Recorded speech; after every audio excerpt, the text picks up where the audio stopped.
What is up, Babylonians? Dan was here, and today we're going to be looking into the Wild West vampire-infested, almost Souls-like game, Evil West.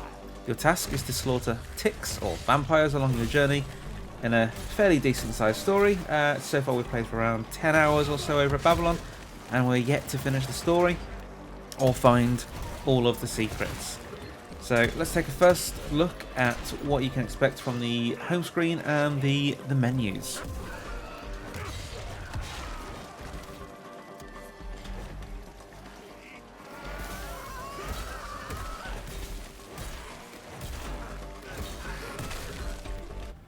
So here we have the Evil West menu, so the main menu. So obviously before you start the game you'd have this as a new game rather than a continue, but because we have played some of the game we have that as continue.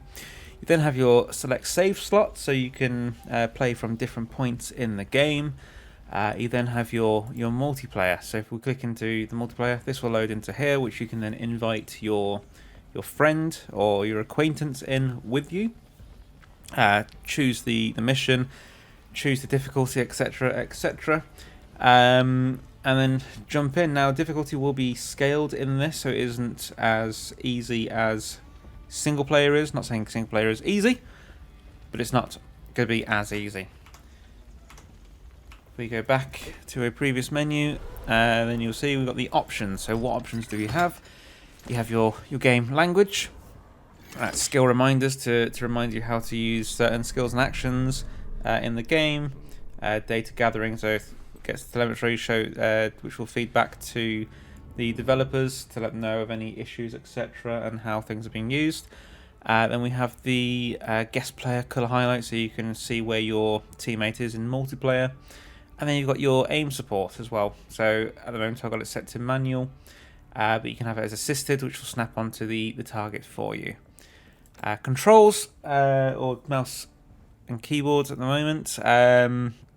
Got your obviously aim sensitivity, mouse sensitivity, invert, vertical and horizontal, move forwards, backwards, etc. All of these are customizable, and you can have a secondary too as well, which I think is great, just in case you don't want to use, you want to use W to move forward, you want to use mouse button 4, why not? So you can add that in there. Just gives you that extra sort of versatility, so you can set up your combinations as you want them. Sometimes, for example, in other games I might use Q to swap weapons, or I might use number 2 to swap to weapon 2. It just all depends on my finger positions at the time, so this is great to be able to have that secondary one on there as well, which not all games do include.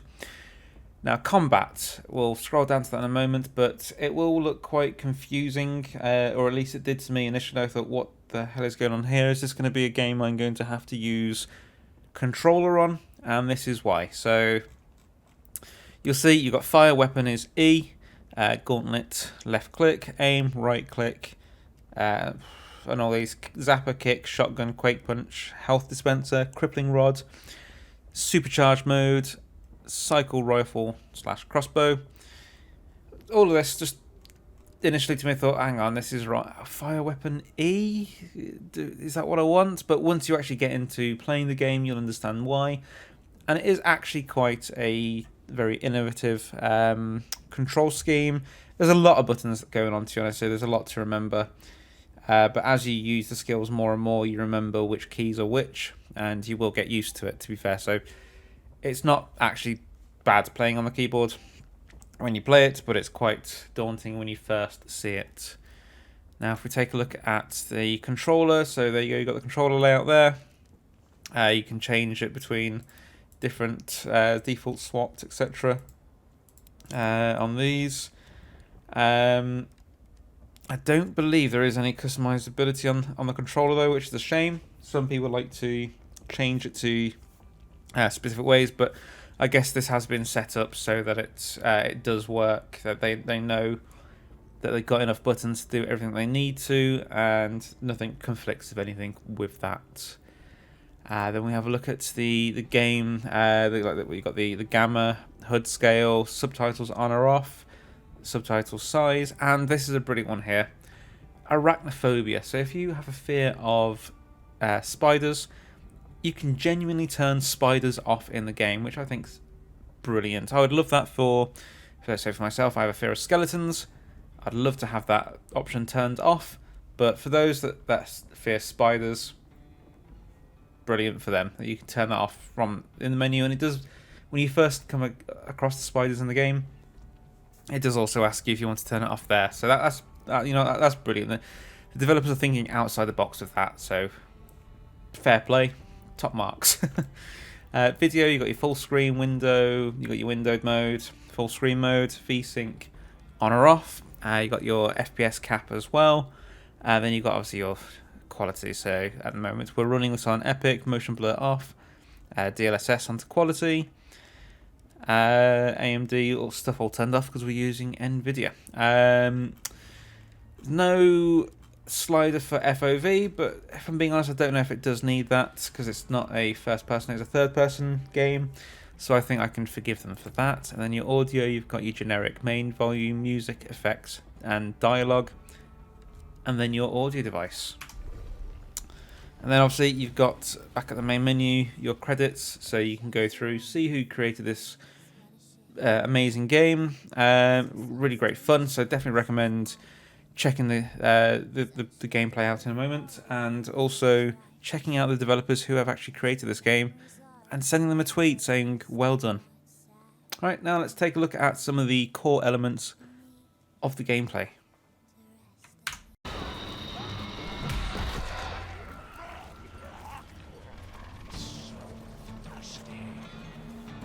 So you are dropped into a fairly easy tutorial that does hold your hand through the basic controls of the game and introduces you to both the melee and the range combat. What you see in the first level though is not all that is to come. As you progress through the game, new weapons and new abilities do come to be. Enemies also get tougher and much more plentiful as you play through the campaign, and depending on the difficulty as well, you will see this screen quite often. Sometimes over and over and over again. Now, you'll come up against many different types of enemies, and also the occasional badass boss, which we won't show any of the bosses in this video. We might do it in a future video because we don't want to give away any kind of the story spoilers.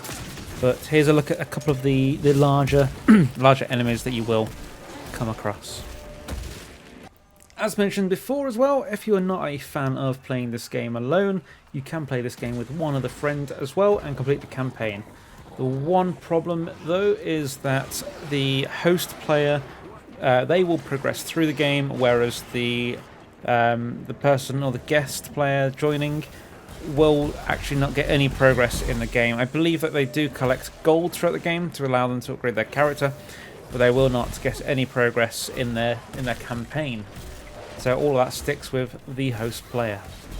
Right, on to my thoughts of the game itself. Well, first of all, I think the graphic style is a great choice. Whilst it's not your top of the range AAA graphics, it works well with the gloomy vibes that the game gives off. It also means that this game is available for a much wider range of systems as well. You're not gonna sort of have this game stuck only being able to be played by people with a £3,000 top of the range 4090 graphics card system. You're going to be able to play this on a whole range of different systems. They have a brilliant low end spec and a great high end spec as well to make the game actually look quite beautiful.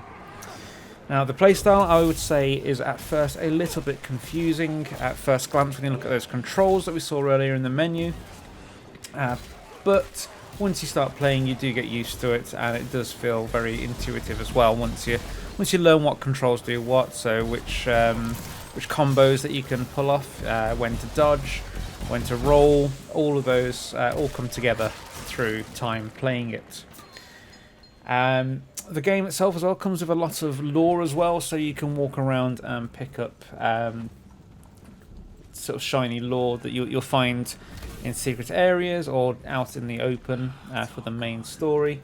So it's great to give you a bit of adventure and exploration as well. And obviously you do get a lot of different skills and abilities as you play, so you will be getting those combos together to deal the most amount of damage to the vampires as you can.